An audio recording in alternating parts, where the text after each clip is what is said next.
2 பெரிய திராவிட கட்சிகளாலையும் இந்த தோல்வியை இன்னமும் ஏற்றுக்க முடியல. இதில் ஒருத்தர்கிட்ட ஒருத்தர் தோத்துருந்தாங்கன்னா அமைதியாக இருப்பாங்க.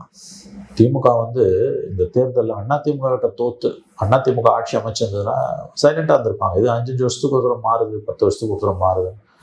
அதே மாதிரி அதிமுக வந்து மறுபடியும் திமுகவை ஜெயிச்சிருந்தா கூட அவங்களும் அமைதியாக இருந்திருப்பாங்க. சரி ஆகிட்டு அடுத்த தடவை பார்த்துக்கலாம். ஆனால் இந்த தடவை 2 பேருமே கீழே தள்ளிட்டு புதுசாக ஒருத்தர் வந்துட்டார். அது இவங்களால தாங்க முடியல. ஏன்னா இந்த 60 ஆண்டுகளில் ஒரு சிஸ்டம் இருந்தது. யார் ஆட்சியில் இருந்தாலும் இன்னொருத்தரும் அதில் வந்து பிழைப்பு நடத்தி கொண்டு இருந்தார்கள். அது இப்போ வந்து டிஸ்டர்ப் ஆயிருக்கு.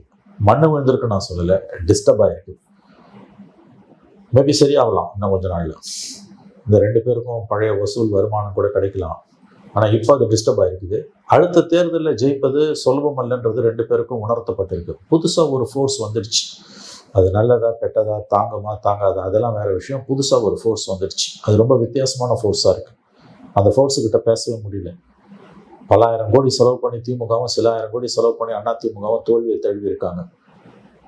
ஆனால் செலவு ரொம்ப கம்மியாக பண்ணி ஜெயிச்சிருக்காங்க. பல இடங்களில் ஸ்டாலின் அவர்களே சொன்ன மாதிரி பூத் ஏஜென்ட் கிடையாது, கவுண்டிங் ஏஜென்ட் கிடையாது, ஜெயிச்சிருக்காங்க. ஸோ ஒரு புதுவிதமான அரசியல் இன்றைக்கு உருவாகி இருக்கிறது.